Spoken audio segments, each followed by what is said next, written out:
अच्छा, हम ये भी देखते हैं कि जैसे बहुत सारे लोगों को क्लियरनेस भी मिलती है, लेकिन उसके बाद भी एयरपोर्ट पर जब पहुंचते हैं तो वहाँ पर जो है वो ऑफलोड कर दिया जाता है। उसकी क्या वजह है? वहाँ वो क्या ऐसा रीज़न है जिसकी वजह से जो है वो ऑफलोड किया जाता है एंड ऑफ द टाइम? उनसे जो है हम ये भी देखते हैं बहुत सारे लोगों की अभी कुछ टाइम पहले ही फुटेजेस भी सामने आई कि वीज़ा छीन के फाड़ दिया गया है। तो ये तमाम तर चीज़ें जो है वो क्या होती है, क्यों किया जाता है? जी, इस इशू पे हमने यही इनसे बात की है, प्रोटेक्टर से और दूसरे इदारों से जो रिलेटेड हैं। जैसे एयरलाइन का मामला है तो वो मिसबिहेव करते हैं लोगों से, खामखा उनको तंग करते हैं। जब प्रोटेक्टर हो गया है तो उसके बाद कोई जो है ना डॉक्यूमेंट्स बाकी नहीं रहती जो वो चेक करें एयरपोर्ट के ऊपर। तो ये हमारी जो गवर्नमेंट है उससे हमारी अपील है कि इस इशू को हाईलाइट किया जाए, इसको जो है ना हल किया जाए, ताकि जिसका प्रोटेक्टर हो जाए उसको बाद में कोई ऐसी बात नहीं रहती कि बाद में वो कोई उसको प्रोटेक्टर में यानी एयरपोर्ट पे कोई चेक करे। 22 से 23 अरब रुपए जो आप कह रहे हैं वो सिर्फ फीस के थ्रू कलेक्ट हो रहे हैं, लेकिन अंडर द टेबल जो हो रहे हैं वो अलग।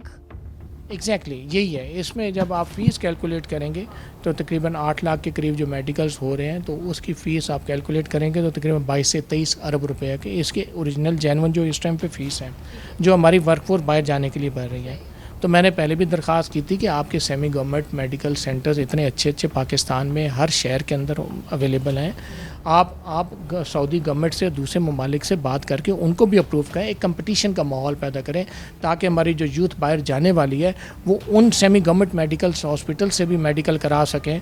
और साथ के साथ उससे क्या होगा कि आपको हेल्थ मिनिस्ट्री में भी वो पैसा इंजेक्ट होगा, और साथ के साथ ये है कि उनको आसानी मिलेगी। जो कि एक लड़का एक छोटे शहर से बड़े शहर में जाके मेडिकल करता है, ये तो मेडिकल की सिर्फ फीस है, ट्रैवलिंग कॉस्ट अलग होती है, उसके रहने की कॉस्ट अलग होती है। उसके बाद अगर रिपीट मेडिकल हो जाए, उसने दोबारा आना है तो वो उसके अंदर अलग से कॉस्ट आती है। तो ये अरबों रुपए की तो करप्शन भी इसी में हो रही है। आपको एक डॉट बता दिया जाता है कि जी आपका एक जी लंग्स के ऊपर डॉट है, आप दोबारा आ जाए, अंडर द टेबल चल रहा है ये।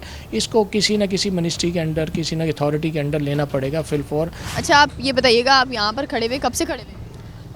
मैं तकरीबन सुबह से आया हूँ यहाँ पर। अच्छा। जी, तो क्या कह रहे हैं आप?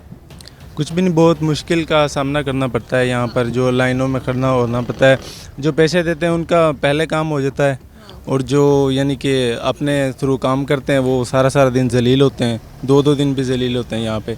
और जो पैसे दे के एजेंट्सों से काम करवाते हैं उनका जल्दी हो जाता है। अच्छा, कितने पैसे की डिमांड कर रहे हो? ये कोई 17,000 मांगते हैं तो कोई तकरीबन 15,000 मांगते हैं, यहाँ तक डिमांड करते हैं इनके। कहते हैं पहले पैसे दो, उसके बाद आपको आपका नंबर देंगे, मतलब पर देंगे, फिर ये इजीली करवा के देते हैं। अभी ये सारे डॉक्यूमेंट्स आपके हमें नज़र आ रहा है, पासपोर्ट भी, ये सारी चीज़ें, ये तो सारी पूरी नज़र आ रही है, इसमें कुछ कमी है? नहीं, ये अभी पूरी है, मैंने भी पैसे दे के काम करवाया है। अच्छा। जी हाँ, कितने पैसे दिए? मैंने भी दिए, ये बस दिए पैसे ही हैं, ये नहीं कितने दिए हैं। सारे एजेंट बाहर खड़े हुए हैं काम करने वाले, और कौन है यहाँ पे? अपने एजेंट लेते हैं? जी, एजेंट करवाते हैं ना आगे काम, फिर और कौन करवाएगा? अच्छा, इसी ऑफिस में लेते हैं? जी इसी ऑफिस में लेते हैं? जी जी, इसी ऑफिस में तो लेते अभी है बंदा जो पैसे लेता है? अभी होगा वो अभी यहाँ पे? नहीं, पता नहीं कहाँ गया, मैंने तो नहीं पहचाना उसको अच्छी तरह। पैसे दिए, बस अपना काम निकला है। अच्छा, जी, बस अपना काम आपने निकलवाया। कोई अगर यहाँ पर होगा तो निशानदेही नहीं? बाहर मुल्कों में ऐसे नहीं होता ना। बाहर मुल्कों में मैं 3 मुल्क में पहले रह के आया हूँ, दुबई में, ओमान में, और उसमें क्या कहते हैं सऊदीया में मैंने काम किया है। वो उन लोग की जो है बहुत अच्छी वो है ना सेटिंग से है, यानी कि कानून है। यहाँ पे कोई कानून नहीं है पाकिस्तान में। यहाँ पे तो कोई कानून हमें नज़र नहीं आ रहा। नहीं, लेकिन जिसको कोई पैसे वगैरह दिए उसका नंबर है कोई आपके पास? नहीं, नंबर नहीं है तो आप शेयर कर सकते हैं? नहीं, यहाँ से ही बस मिलते हैं ये। मिलते हैं यहाँ जी। पे? यहाँ पे अगर कोई काम करवाने के लिए आए तो उसको बड़ी आसानी से मिल जाएगा? जी, कोई भी मिल जाएगा। क्या कैसे कहते हैं कि भाई आपको इतने पैसे देने पड़ेंगे, बेशर्म होकर डायरेक्ट कहते हैं? नहीं, खुद ही आप जाएंगे पासपोर्ट लेके, आपको पता चल जाएगा। अच्छा, जी, ये देखें, ये हाल है कि ये कह रहे हैं कि भाई काम मैंने भी करवाया है, वो पैसे देकर करवाया है।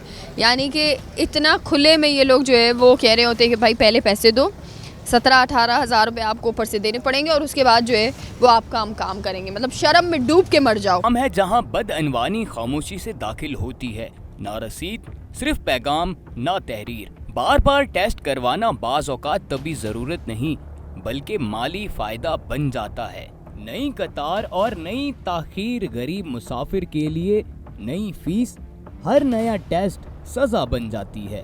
जबकि साहिबे हैसियत के लिए शॉर्टकट निकल आता है। पाकिस्तान से बाहर जाने वाले के लिए मेडिकल क्लियरेंस एक कागज नहीं, ये एक आईना है जो हमें दिखाता है कि हमने निज़ाम को कहां बेच दिया है। तलाश इसी आईने को अवाम के सामने रखती है ताकि फैसला बीमारी पर हो, बदअनवानी पर नहीं। हम ये भी देखते हैं कि बहुत सारे लोगों को जो है वो ये भी प्रॉब्लम फेस करनी पड़ती है कि जी मेडिकल बार बार करवाया जाता है, वो क्लियर नहीं किया जाता।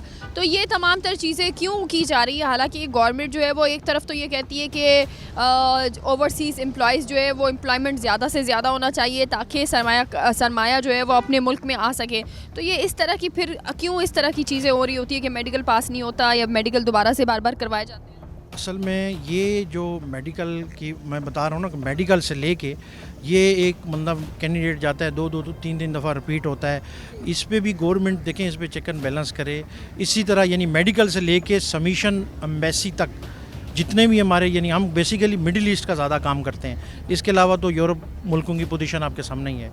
तो इसमें हमें मतलब मदद के बजाय यानी गवर्नमेंट हमें मदद बिल्कुल ना होने के बराबर कर रही है और इसमें कैंडिडेट इतना तंग होता है। अब लास्ट टाइम आपने देखा होगा कि सब कुछ होने के बावजूद ऑफलोडिंग हो रही है, जिसकी पूरी प्रिंट मीडिया में, इलेक्ट्रॉनिक मीडिया में भी आवाज़ उठाई, लेकिन उसके बावजूद एयरपोर्टों से बंदे वापस हो रहे हैं। और इसमें देखें ना, इतने बड़े इदारे हैं तो ये अपना किरदार अदा क्यों नहीं कर रहे? अभी ये बिल्कुल आज़ाद है। अभी मतलब अगर कोई करप्शन हम भी पकड़ रहे हैं तो इनसे अगर सवाल पूछा जाए, ये किसी के सामने जवाबदेह नहीं है। देखें, हमारी HRD जो है, हम मैन पावर जो है, हम तो डेफिनेटली HRD मिनिस्ट्री के अंडर आते हैं, लेकिन ये इन मेडिकल्स का आप किससे पूछेंगे, किस मिनिस्ट्री से आप पूछेंगे? ये तो हम खुद भी सोच रहे हैं कि हम किस मिनिस्ट्री से पूछें, किससे कहें कि जी ये हमारे मेडिकल्स के अंदर प्रॉब्लम लड़कों को फेस करने में आ रही है। तो वो किसी मिनिस्ट्री के अंडर ही नहीं है। फौरी तौर पे इसको किसी न किसी मिनिस्ट्री के अंडर किया जाए, इनका चेक एंड बैलेंस देखा जाए कि कितनी फ़ीस हमारी जो यूथ भर रही है वो टैक्स पेयर्स हैं, टैक्स भर रहे हैं, वो टैक्स नेट में है नहीं है, अभी तक तो कुछ नहीं पता। ये मैं दरख्वास्त करूँगा, मैं अपने हुकाम में। तो अभी बिल्कुल ऐसा लग रहा है कि कोई पूछने वाला नहीं है, बस ये अपनी मर्ज़ी से जो है वो लोगों को इसी तरह से बेवकूफ़ बना रहे हैं। इतनी ज़्यादा फ़ीसें हैं, लेकिन फ़ीसेस के बाद भी अगर मैं बात करूँ, जो टेस्ट उनको दिए जाते हैं वो अलग सेपरेट उनकी आप प्राइस लगाएं, और उसके बाद अंडर द टेबल जो उनसे अलग से पैसा जो है वो लिया जा रहा है, रिश्वत, तो उसके आप अलग से पैसे लगा सकते हैं कि कितना बड़ा ये माफिया और किस तरह से ये करप्शन जो है वो अरबों रुपए की करप्शन इस वक्त जो है वो हो रही है। ये पाकिस्तान में किसी मिनिस्ट्री के अंडर नहीं है, ये हमारे जो गेम का जो है, जो गल्फ़ की जो है, तो वहाँ से ये अप्रूव्ड होके आते हैं और हैं पाकिस्तानी बेस्ड हैं, कंपनीज़ हैं, पाकिस्तानी बेस्ड बिज़नेस कम्युनिटी हैं जिन्होंने पाकिस्तान के अंदर सेटअप जनरेट किए हुए हैं। लेकिन जब पाकिस्तान में वो बिज़नेस कर रहे हैं तो वो पाकिस्तान की गवर्नमेंट, पाकिस्तान के अदारे, पाकिस्तान के डिपार्टमेंट्स, पाकिस्तान की यूथ, सबको जवाबदेह होना चाहिए कि वो इतनी फ़ीस जो हमारी यूथ पे कर रही है उसमें टैक्स कितना जा रहा है, वो लड़कों के साथ इस तरह की करप्शन क्यों की जा रही है, इस फ़ीसों के अलावा भी हो रही है। तो ये तो हमारी वफाकी अदारे देखेंगे तो इंशाअल्लाह ताला उनको सबको पता चल जाएगा। अच्छा, आपके पास भी इसी तरह शिकायतें आ रही होती हैं, उसके लिए आपने भी आगे दरख्वास्त वगैरह की होंगी कुछ? जी, मैं ऑलरेडी दरख्वास्त भी कर चुका हूँ और 12 दरख्वास्त भी की है और डिफरेंट प्लेटफार्म्स के ऊपर इन चीज़ों को टेकअप भी किया गया है। कुछ चीज़ें पाइपलाइन में हैं, कुछ चीज़ें मैं उम्मीद करता हूँ कि आपके जो पॉजिटिव जो इमेज मीडिया दे रहा है इस टाइम पे, हाईलाइट कर रहा है चीज़ों को, उससे हमारे वफाकी इदारे और हमारी गवर्नमेंट ऑफ पाकिस्तान और इसको टेकअप करेंगे और इसको इमीडिएट बेसिस पे।